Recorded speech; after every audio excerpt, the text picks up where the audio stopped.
Game 2 of Gamers2 taking on SK Prime. SK Prime have the one game lead so far after a very good victory from the last game. This is the SoloMid EU Invitationals. I'm Egag. Going to be joining you here is Spuddington, and we should be good to go for picks and bans. Yes, it is the case. We are in the pick and ban phase. Lulu being the first ban, that is it. Otherwise, actually, Cassidy is the second one. So, obviously, getting some bans out. I'm expecting to see a Syndra ban, even though, like I said, not the best KDA. I think she just opens up too many options for SK Prime in the way they played that entire game. It was quite dependent on those stuns. Of course, that does mean SK Prime may have to think about what they're going to ban out against that potential. I think Ocelot needs to not pick his mid first this time, because that left it way too open for a counter potential, like we saw in that Syndra. But the Lulu Cassidy ban is fairly standard stuff that we see all the time. Irelia ban again, like you taught me today, that the Europeans really prioritize Irelia as a top laner. Although in that case, they banned Irelia, and left Jax open just because they knew Gamers2 was going to ban Jax eventually. We have actually seen occasionally some teams picking Irelia over Jax, but what you will never see is a team taking Irelia when Jax is open, because that is just asking to get curb stomped in your lane and split pushed into oblivion, because Jax will beat Irelia in the one-on-one. There is just no two ways around that. He'll beat most people in the 1-on-1. He is the grand duelist after all, so Jax. I think I'd go so far as to say he beats everyone in a one-on-one. At least once he's got items. Maybe Karma early on could beat him out because of the range. But yeah, eventually later on you get pushed out of that lane.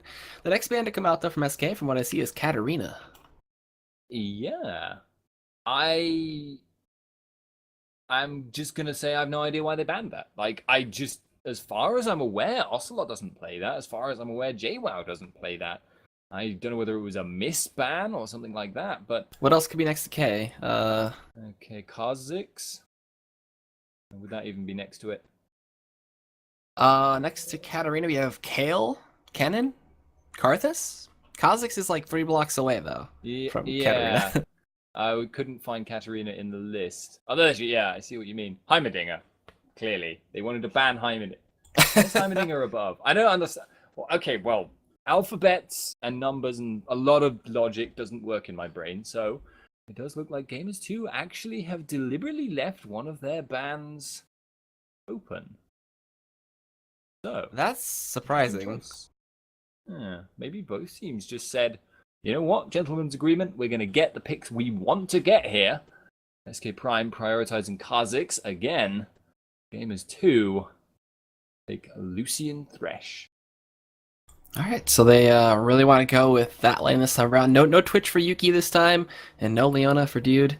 So I like the bot lane. It's a very good first set of champions for them, and we saw Zayas and Zatan just play that lane so well. But Jungle Kha'Zix for a first pick for SK2, so just a very strong pick for them to start off as well. Yes, indeed. So that's going to be very, very strong for them. We saw him do pretty well last game. Wings upgrade first, obviously, being his style. He did get the active camouflage eventually, the ultimate upgrade in the end, but I think that may have been his third upgrade. Ilias not locked in anything for his team yet, but What the Fox has taken Yasuo, which is quite an interesting pick there. Blind picking it, potentially. They don't obviously know on Gamers2 whether that's going to be a mid or a top Yasuo. Most likely to be mid, though. And it's a very, very strong pick. It's a very, very unique pick. But there are champions that he does not do brilliantly well against. He can have a very, very rough time in this lane, depending on how Ocelot wants to go up against, as a counter against it. Graves is also the ADC picked up for Heydal/Zayas. So looking for that counter in the matchup against Lucian. Lacking on the range department, though, so going to be a little interesting to see how they trade it out and what they pair it with. Like, Leona could be okay, Morgana could fit with that as well, but obviously they're still contemplating their support pick. My question is going to be, what is G2 going to pick to go against this Yasuo mid? It's always a tricky one, because although Yasuo isn't necessarily the strongest laner in the entire world. If you're against a really, really good Yasuo player, they seem to be able to come through almost any lane and come out well. I mean, we've seen it played against Orianna, we've seen it played against Kayle, these ranged auto-attack harass champions you would normally think Yasuo would have big problems with, and yet somehow he manages to come out on top. I'm thinking specifically of Nuke Doug, who also was blind picking Yasuo yesterday. So Gamers2 may just have to think about running maybe a 2-on-1 against it, actually. That is always an option.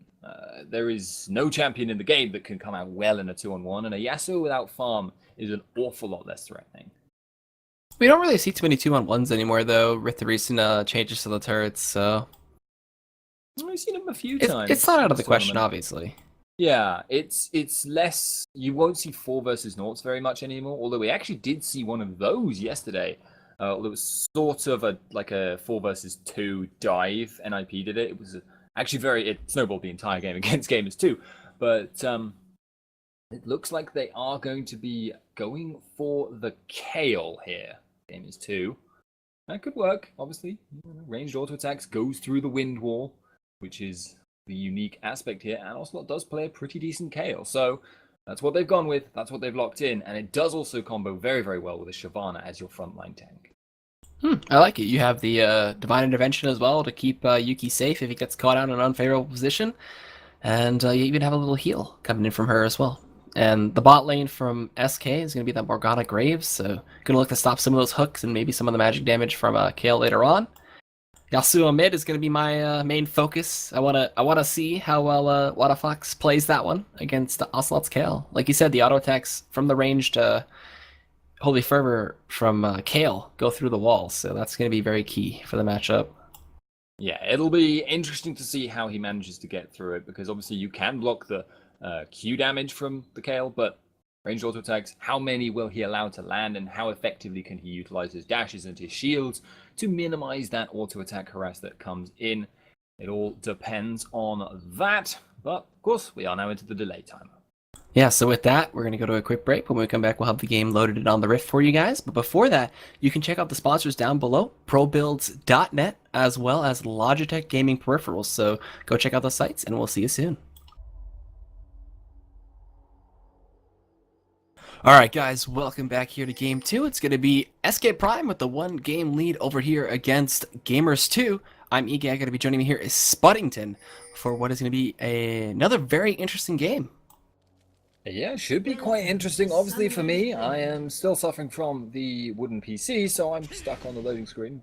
Going by past precedent here, could be here for another couple of seconds, so whoa, I don't expect Binding connects? Oh, so does the Death Sentence as well. They're going into the Titan. Actually, he's able to back away. Never mind. They don't blow any flashes. You're good to go. All right, this is the peril. This is the peril. I should have stopped talking a little bit quicker there, but going for the invade early on is a little bit surprising, but you can always try and catch out someone trying to place the trinket ward. Yeah, so it's kind of a very small window if you're going to look for an invade now with the 30-second ward drop on the totem.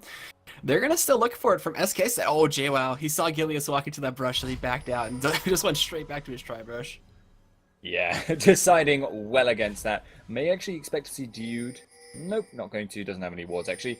I was wondering if he was going to look for a counter-invade, because having seen the entire enemy team, it is obviously safe to try and get vision on the red buff, but when one has started with 4 health potions, then you don't really have the money for wards as well. Unfortunately. So the 4 biscuit start's actually indicative that he really wants to trade a lot in this lane, and against the Morgana, you can normally look to do that, especially if she also uses her binding early on. And since he started Death Sentence, he doesn't have really the Flay passive auto damage, so it's going to be a little bit harder for him to get some severe damage onto her.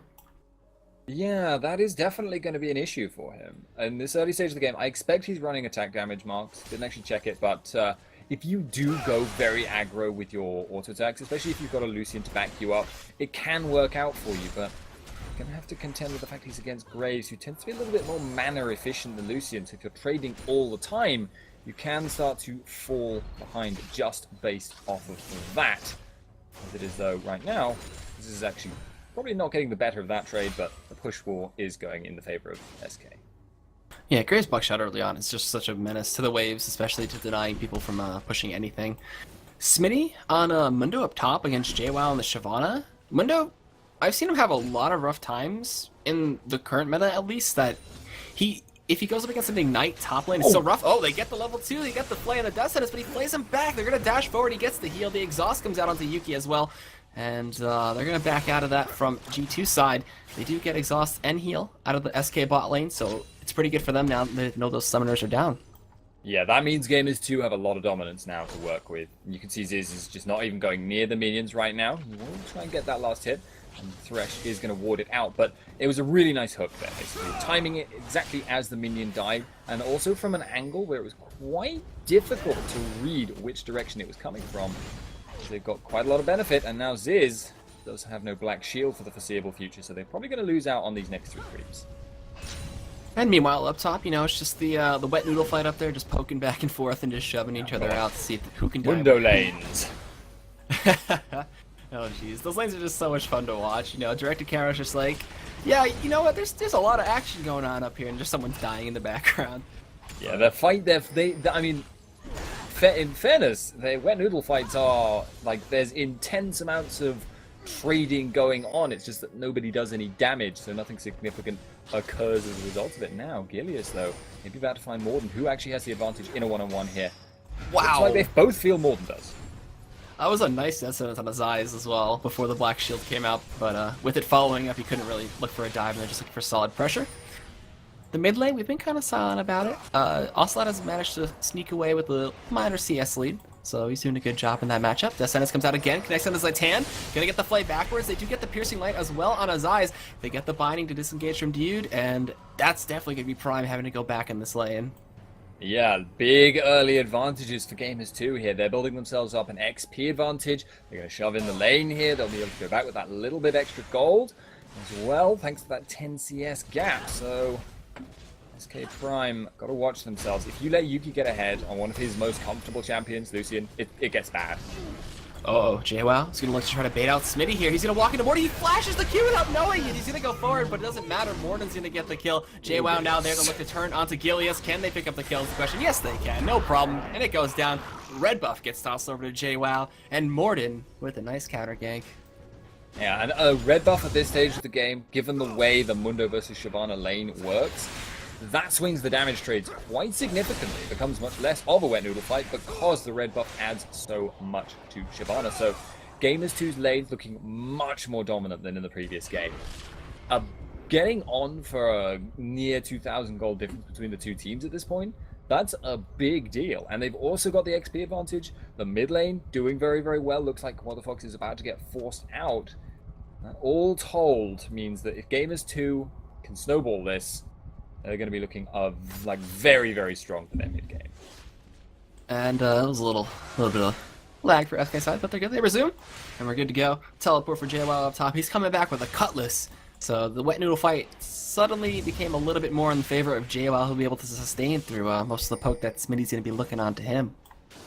Yeah, Blade of the Ruined King, typical thing we see in Shyvana versus Mundo. Haven't actually seen the matchup itself in quite a long time, but just basically because if you build the Blade of the Ruined King, you punish Mundo for his favorite items, which is flat health. Ocelot gonna have to watch himself, but should be able to live. Yeah, and Morden's there for a counter gank if anything as well. They get the passive out of Yasuo. He drops the wind wobble to turn their attention on the Gilius. Sonic Wave Resonant Strike connects. That was a ton of damage from Ocelot, and Morden picks up the kill. 2-0 so far. JWoww looking for a dive up here. Gets cleavered. Gonna take one more turn shot. No, he does not. He backs out. He heals up, and he wins the fight. What? Alright. Okay, yep, that was definitely a thing. And meanwhile, what? The Death Sentence connects. He's in the turret, forced to flash away. Yuki flashing forward, looking for it, gets exhausted, gets some of the shield from the lantern. They're gonna get pulled back to Dude. Okay, some aggression in every lane. And maybe a dive on a Waterfox. Not done yet. Okay, he's gonna position himself for this one right now. Throws on the Sonic Wave, gets wind wall, and they back right on out. Okay, so now they're done.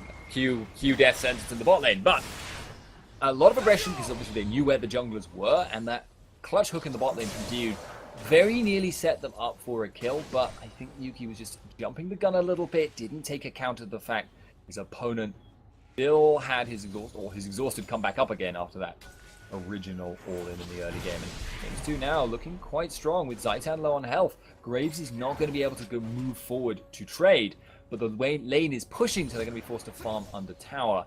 when this hits it.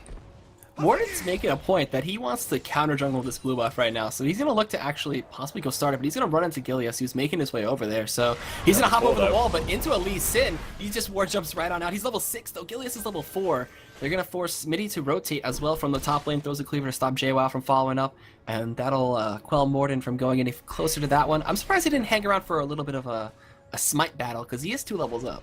Or actually 1 level now, but, you know, Gilius did secure the blue buff nonetheless for himself. Yeah, I think he was just a little bit scared of the Kha'Zix's damage. Even 2 levels below, as long as you're not with your allied minions or allies per se, then you are going to be quite vulnerable to Kha'Zix, and he was already low from taking the blue buff. This stage of the game, Lee Sin, quite squishy, didn't want to have to blow his flash, so didn't want to go for the potential smite trade. I like how Dude's playing in spot lane. He always positions himself facing towards one of the opposing champions and then just throws his hook at the opposite angle towards the other. The culling comes out from Yuki here, doing some poke damage onto Zai's into Tan, and they're going to get some good damage onto this turret and most likely just back out and rinse and repeat, but Death Sentence connect before the Black Shield goes through as well. They get a bunch of damage onto Heydal there, and he's going to have to go back again. He is getting so low. This is more like the Gamers2 bot lane that I know. They are so good normally, and we didn't see it in the last game. They didn't do badly, but they didn't do amazingly. So that is kind of a return to form for them, and with that, looks like they're moving for the dragon here. They should be able to get that, honestly. I don't see the contest coming in, although Gilius is in the area. Did just get his level 7. And seems to even consider the possibility. He's also actually a level ahead now of Morden. He's been farming up quite a bit, just staying solid in the jungle. Morden does have the 2 kills. He is an item ahead, though. He finished up that Spirit of the Illos early on, so that signaled that they should go for the early dragon, and they get it. And now have a 3,800 gold lead. And this is one of the things Gamers2 does very well. If their top lane or their bottom lane gets an edge early on, they're very skilled at converting that into a mid-game objective. They're very good at converting the top lane, especially because of their quite clever usage of their teleports. But obviously this game they haven't gotten quite such a significant advantage. Quite a big one, you know. not discounting JWoww here, but it's not quite on the same level as the presence, because Mitty could always just regen up and teleport down. Bot lane, they had to back when they did. But Smitty using his ultimate here, JWoww could look for all in on him if the ultimate does run out in time for him to just look for that jump in. But Morden is up there too. There was a ping. Gilius is coming up, so they might try to look for the 1v1 as he does leap forward, and he's going towards Lee Sin, but he just safeguards away. Sonic Wave. No, doesn't go for the resonating strike, so maybe gonna look to chase him down a little bit further. Or maybe just look for the dive. Oh, they're looking for the dive on top on the Smitty here. And it's going to be JWoww taking it up. Dragon's Descent comes through, and Sonic Wave for the snipe from the blind man, as they do find another kill up top. Yep, 0 and 3 on that window. They drew What the Fox up there. He's not going to achieve anything with that waste of time, and he's going to lose some CS and some tower damage. In fact, Ocelot may... probably not this way, but he's going to get that tower very, very low here. Alright, so Gilius is going to be forced to hold up, so that's going to be some relief from the jungle. He's going to be forced to hold that top turret, but the mid turret, in the meanwhile, does go down. Ocelot gets it. Fox is going to dash through him, while Ocelot just chases him down and gets all the damage he can. Windwall is down, gets the slow, and just keeps beating onto him. Death Sentence connects down bottom to Zatan. There's the Black Shield as well, but doesn't get popped in time for the flay. So that's going to be pretty much the end of that exchange. Yeah, and this is one of the problems of such an early pick on Yasuo. The composition for SK Prime doesn't really have knockups built into it here. He's just going to rely on landing his Q tornado if he wants to get anything done, and that means obviously Ocelot can push up much more aggressively, much more safely, since he knows he's not going to get like a death sentence from, you know, out of Fog of War to knock him up and set him up for the follow-up. But right now, obviously, the death sentence is on Dude, and he's continuing to just pressure this bot lane immensely. Very true. His hooks, man, they've been on point. Black Shield or not, they're connecting, and they're doing a lot of good damage and putting Yuki in a better spot to just keep on winning the lane. He's 109 CS to 74, so doing a great job on that. They may look for another dive on a Smitty here.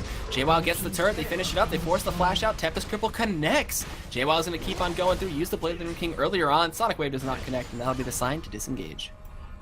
Still worth it. They got the tower down. Mundo's a long way behind. He's going to take a long time to get super tanky and be a problem for them in split pushing or in team fights. That means now Shyvana is free to roam. They play. Oh! They're going in with the Zaitan now. Black Shield gets popped out. They use the exhaust. Culling comes through, doing a little bit of damage to the Zai, kind of just poking him out just a bit. Zaitan's going to be the next target, though, forcing the flash and the heal out of that one. Flay comes through onto Zai's. They're going to look for Descendants. Does not connect onto Zaitan. And a good turnaround from Zai's, but he's out of mana. Gilius is there, though. He fails the jump.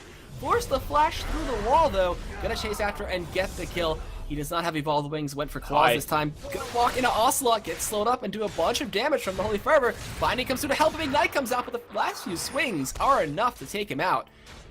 And Dragon's Descent up top. They're not done yet from G2. They're just gonna keep on going out to everybody. No ultimate for Smitty, though. It'll just force him all the way back and clear out the rest of that wave.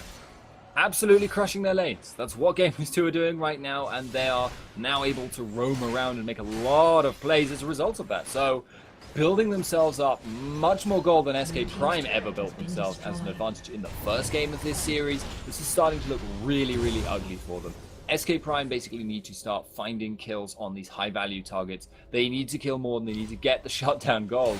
And then they need to start trying to get themselves some vision. If Gamers2 is allowed to run rampant in the jungle, I've said it before, I'll say it again, they are very good at capitalizing. Oh, Water Fox is going to get initiated on here. Tempest Cripple comes through. Blade of the Rune King as well. He drops the wind wall, goes through the ward, but through onto the Wraiths and flashes through the wall. That's a juke we've seen Bishu make in NA for quite a long while. So, really nice play by Water Fox. They get a Sonic Wave in. Gilius is going to get initiated on by Morden. Binding, going to end up connecting. Gilius is going to look to go in. Black Shield comes through, stops the kick! Morden is going to ward dash, though, get the Lantern, and take the Thresh Express out. Yeah, bit of Lee syndrome there, but he gets away with it. They weren't keen to chase him down. That's, of course, the problem when you're a long way behind. You have a lot less potential to get yourself back in by killing your opponent. Now, Smitty pushing out the top lane. That tower is not going down, though, and that is another sign of the problems. They have very little sieging potential. There's very little capability to catch people out, even. They've got Dark Binding and Kha'Zix, that's pretty much it. Though, SK Prime are just going to be forced to sit back for a long, long time and just try not to lose too many objectives in the meantime.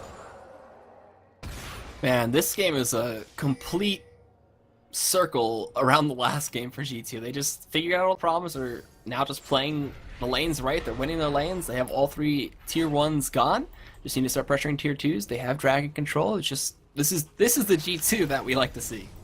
Yeah, this is what I was expecting from the beginning of this series. This is Gamers2. They are a very strong challenger team. We've seen them dominate teams like SK Prime in the past. We've seen them beat. In fact, it's interesting because we've seen them lose to a lot of teams in the past and come back stronger the next time they played. They tend to be a team that does better the longer a series goes, or in a double elimination tournament, the more times they get to play against their opponent, which, if they make it through to NIP, may well be a relevant fact. Will obviously be coming up later today if it's Gamers2 that goes up against them, and if it's not, well, SK Prime may have to pull out some unusual composition choices. Gilius kind of extending pretty far here. Descendants, he does get the leap and does get out of there, so able to escape his life for a second there. And also the team that's gonna be going into face against NiP, it's a weighted best of 5, so NiP already has a 1-game advantage of their opponents. Water Fox looking to chase down here on Ocelot, does get the Sonic Wave Resonating Strike onto him and gets kicked away. So they're gonna look to try to disengage from this fight as fast as possible. Morden gets jumped on, he's gonna take a bunch of damage. The Binding almost connecting mid-lantern, and Morden barely able to escape out of that one.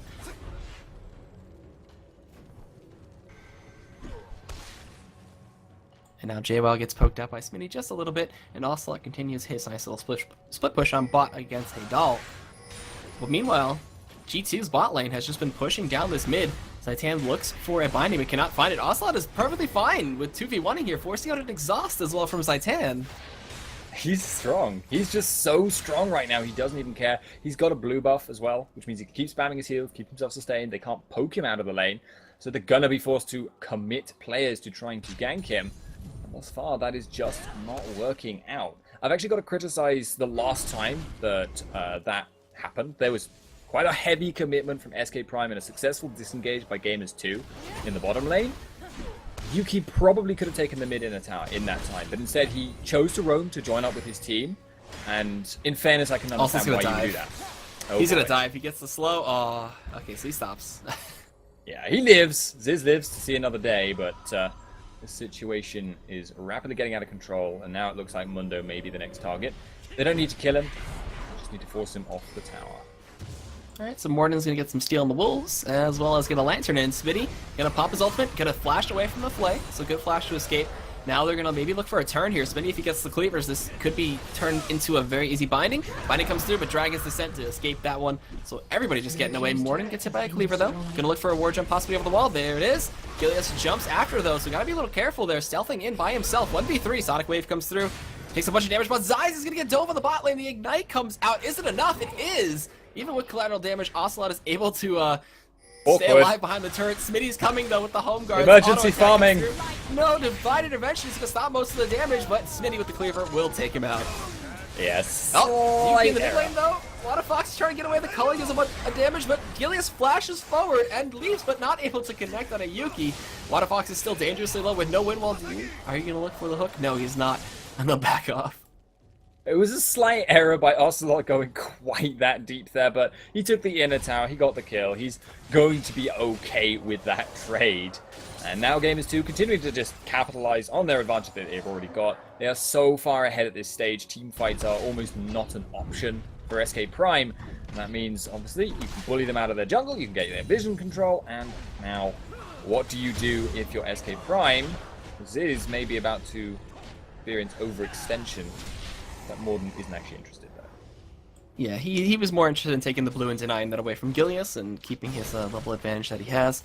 So, Morden is still 3-0 right now on that Lee Sin, as well as JWoww is still 2-0. So a very, very low kill game for as high aggression as this has been for the entire length of this match.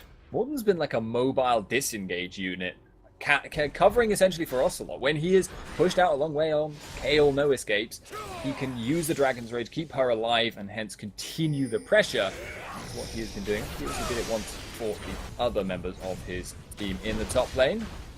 As it is now, they're going to take this red buff. I don't like SK Prime fighting it, but it may be as good a fight as they can get. Alright, so we do have a binding connected to Morden. He gets knocked up and gets the last breath from the Yasuo. He's able to war jump away in the Dragon Pit. Meanwhile, another Dragon's coming in from JWoww on a Smitty, but he's going to get turned on possibly. He's sustaining through most of it with that Sadism ultimate. He's going to pop the teleport. They're not going to be able to stop this one. He's able to get away. Oh, the collateral damage doesn't come out in time either. And he teleports the bot lane, actually the top lane, excuse me, to help out Ocelot if anything. But he's taking 4 turret shots there. Has to be very careful. Yep, but he gets the tower, so definitely a good fight there from Gamers2. They aren't necessarily the single best team fighting team I've ever seen, but I love the way they play the map like this. JWoww laughing as he recalls an Ocelot. I don't think they can chase him, mobility boots or no. Whoa, They're gonna try. Got the black shield. He's going to keep on going. Meanwhile, the tier 2 in the mid lane is going to look to go down here. Yuki does grab that one up, takes the lantern against the safety. Ocelot's still getting chased out here. Drops a pink ward and turns on to Gilius. Gets exhausted in the meantime. Divine Intervention gets popped, so Gilius can't be sneaky. Is he going to actually win this 2v2 is the question. Gilius doesn't have enough mana. There's a Mount Morden coming in from the side, helping Ocelot survive. Meanwhile, there's a dive on a dude in the mid lane coming in from Water Fox. Does connect that knockup and gets the last breath. But they're going to get the tier 1 turn in the mid lane in exchange. And Ocelot and Morden are still chasing up top. Yeah, Gamers2 are going to have to start grouping up a little bit more now since they're going up against inhib towers if they want to take any more, but still, really nice play there by Ocelot. Just delaying for a long time. JWoww's not looking to go in onto Zeiss. He has no problem doing this. Morden's coming in again. Mobile defense unit as well as an engage unit coming through, getting the kick, getting Yuki a kill. Now Water Fox is in the terrible spot, gonna get taken out here. Windwell blocks the Sonic Wave, but JWoww comes in with the claws and sinks his Dragon Fangs into him and takes him out. 11-2. Surrender vote comes out, and that's gonna be Gamers2 picking up the second game. Just such a reversal from the last game. As it was before, SK Prime had to struggle and bite and claw their way to a victory. They slowly crushed the life out of Gamers2. Gamers2 come back, win the laning phase, and never look back. They just destroyed their opponent. And